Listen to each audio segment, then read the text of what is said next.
A Rússia reagiu. Depois do anúncio na última quinta-feira por parte dos Estados Unidos e Alemanha autorizando a Ucrânia a utilizar armas ocidentais em ataques diretamente contra o território russo, Vladimir Putin ordenou na sexta-feira que um mega-ataque ocorresse contra o território ucraniano. Foram lançados dezenas de mísseis e drones que atingiram principalmente a infraestrutura energética do país presidido por Volodymyr Zelensky.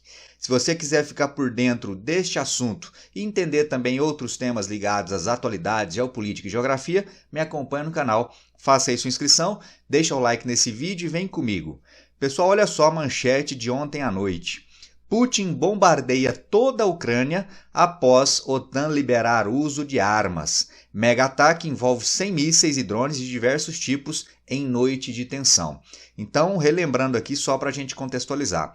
Na quinta-feira, os governos dos Estados Unidos e da Alemanha se juntaram a outros países da OTAN e permitiram que a Ucrânia utilizasse essas armas ocidentais fornecidas por esses países da OTAN, autorizaram, portanto, que a Ucrânia utilize essas armas em ataques diretos contra o território russo, principalmente na região sudoeste da Rússia, de onde tem partido aí nas últimas semanas vários ataques que os russos têm feito contra a região de Kharkiv, no nordeste da Ucrânia. Até então, ou até pouco tempo, isso não era permitido porque a OTAN, principalmente Estados Unidos, temiam que o uso dessas armas diretamente contra o território russo pudesse servir aí como justificativa para que a Rússia atacasse também alvos relacionados a esses países ocidentais. Ou seja, era uma precaução por parte dos países ocidentais para evitar uma escalada ainda maior da guerra. Porém, diante dos últimos avanços da Rússia, de tropas russas no nordeste da Ucrânia, houve aí essa mudança de postura, essa mudança de posicionamento. E aí, logo depois do anúncio, ficou aí a expectativa sobre como seria a reação dos russos, sobre como seria a reação de Vladimir Putin. E essa reação veio nesta sexta-feira com esse mega ataque. Vamos entender melhor, ó. O recado russo foi duro na noite de sexta-feira, dia 31, e madrugada de sábado, hoje, dia 1º. Foi o maior ataque desde um mega ataque ocorrido em 22 de março, que havia sido o segundo mais intenso do conflito. Kiev afirma ter derrubado 35 dos 53 mísseis lançados e também derrubado 46 dos 47 drones. Chamou a atenção o escopo do ataque, olha só. Foram alvejadas regiões no norte, no centro, no sul e oeste ucranianos, praticamente em todo o país, incluindo perto das fronteiras polonesas e húngara. Houve explosões relatadas em pelo menos 9 cidades, incluindo a capital Kiev e Lviv no oeste, e alarmes soaram em todo o país. Aqui no mapa, só para você ter noção da amplitude territorial desses ataques. Então o texto fala aí de pelo menos 9 cidades atingidas, entre elas a capital Kiev, ou os arredores de Kiev, aqui no centro da Ucrânia. Há também ataques aí relatados em Lviv, já bem no extremo oeste, perto aí das fronteiras da Polônia e da Hungria. Então isso mostra a grande capacidade que essas armas russas têm de atingir praticamente todo o território ucraniano. O foco foi, novamente, o sistema de energia do país. 5 regiões foram afetadas com blackouts e houve danos mais severos em Vinnytsia, no centro. Aqui, olha o mapa de novo, aqui está Vinnytsia, no centro aí da Ucrânia, mais próximo à capital Kiev. 2 centrais termoelétricas foram atingidas e ao menos 4 pessoas foram feridas. Como o evento é recente, ainda não há muitas notícias aí claras sobre vítimas fatais. Mas em um ataque com uma dimensão tão grande como foi esse, é bem provável que haja um número considerável de vítimas fatais. Há também relatos de ataques contra hidrelétricas, ou seja, o foco mais uma vez desses ataques da Rússia foi contra a infraestrutura de energia da Ucrânia, como forma aí de enfraquecer a infraestrutura do país. Além disso, olha só, chama atenção também, além de ter atingido aí todo o território do país, a diversidade de armas. Olha o texto. Houve diferentes modelos de armas empregadas. Foram lançados drones de origem iraniana, os famosos Shahed 136 nas ondas iniciais, para atrair defesa aérea.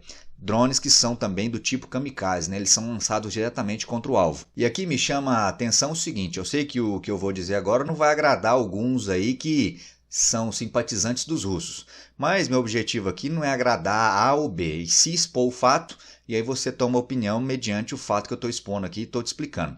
Mas me chama a atenção, de certa forma, a hipocrisia dos russos, né? Porque, olha só, a Rússia utiliza armas de um país aliado, nesse caso o Irã, para atacar o território ucraniano, mas a Rússia não aceita que a Ucrânia utilize armas de países aliados, no caso países da OTAN, para promover ataques contra o território russo. Então tá aí, fica essa observação, você me conta o que você acha disso. Continuando aqui no texto, ó.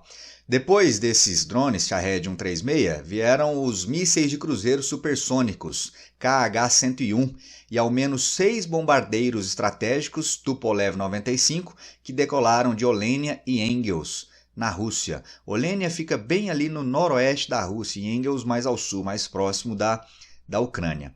Também foram relatados disparos de 10 mísseis de cruzeiros subsônicos calibre de navios, algo que não ocorria havia tempo devido à destruição de embarcações da frota do Mar Negro russa. Então isso aqui chama atenção, né? Muita gente falava que a frota russa no Mar Negro já estava praticamente aniquilada, porém agora vem relatos de que mísseis foram lançados de embarcações posicionadas exatamente ali no Mar Negro. Segundo registros de Kiev, os disparos ocorreram perto da costa da Crimeia anexada e 4 deles foram abatidos. Também foram lançados 4 mísseis balísticos Iskander-M que atingiram seus alvos. Por fim, caças MiG-31 levantaram voo, mas acabaram não lançando os modelos hipersônicos Kinjal. Então, pessoal, o que fica aparecendo aqui nesses ataques dos russos? A Rússia viu a necessidade de dar uma resposta que fosse bastante ampla o suficiente para demonstrar o poder de reação dos russos. Então eles atingiram diferentes regiões ao longo de todo o território ucraniano e demonstraram também o seu poderio em termos de diversidade de armas. Aqui, por exemplo, há armas inclusive que eles ameaçaram utilizar, mas não chegaram a atacar. No caso aqui eu faço referência a esses caças MiG, que, como ele diz aqui no final desse texto, caças MiG levantaram voo, mas acabaram não lançando os modelos de mísseis hipersônicos Kinjal. Ou seja, a Rússia diz mais ou menos assim, olha só, Ucrânia, se nós quiséssemos, esse ataque poderia ter sido ainda maior. Há uma série de armas aqui que nós não utilizamos, mas fica o recado. Se você continuar com esses gracejos aí, ou se de fato você, Ucrânia, utilizar essas armas ocidentais contra o nosso território, pode esperar que novos ataques virão e serão ainda maiores do que esse que fizemos agora. Então, o recado é mais ou menos esse. E aí, pessoal, o que fica aí a expectativa, ou como expectativa? Dá uma olhada. Por ora, o padrão do Kremlin de um grande ataque após uma má notícia política se manteve. Ou seja, essa reação dos russos era, para muitos, aí, algo esperado. Porém, olha o restante. É incerto o que ocorrerá quando houver um ataque ou quando houver algum dano significativo dentro da Rússia causado por armas ocidentais. Então fica aí a dúvida, né? O que os russos farão ou como os russos reagirão quando a Ucrânia, presidida por Zelensky, utilizar de fato essas armas ocidentais contra alvos russos e promover aí danos significativos. Como se dará então a reação dos russos? A Rússia fará, quem sabe aí, pela primeira vez na história, o uso daquelas armas nucleares do tipo táticas para atingir alvos na Ucrânia? Não sabemos, né? Somente quem viver verá o que pode ocorrer aí nos próximos capítulos desta saga que se chama Guerra da Ucrânia. E aí o Zelensky, mais uma vez, ele não perdeu a oportunidade de solicitar, de pedir, de clamar por ajuda internacional. Neste sábado, o presidente Zelensky voltou a apelar por mais ajuda em postagem no Telegram. Aqui, entre aspas, o que ele escreveu. Os parceiros sabem exatamente o que é preciso. Baterias antiaéreas Patriot adicionais. Aqui uma referência às baterias antiaéreas dos Estados Unidos, né? Do tipo Patriot. Já existem algumas lá na Ucrânia, algumas das quais inclusive foram destruídas já em ataques russos. E outros sistemas de defesa aérea modernos. Acelerar e expandir a entrega dos caças F-16 para a Ucrânia. Acredita-se que os primeiros caças cheguem agora aí a partir do final de junho ou julho. Caças estes que serão fornecidos por Holanda, Bélgica e Dinamarca.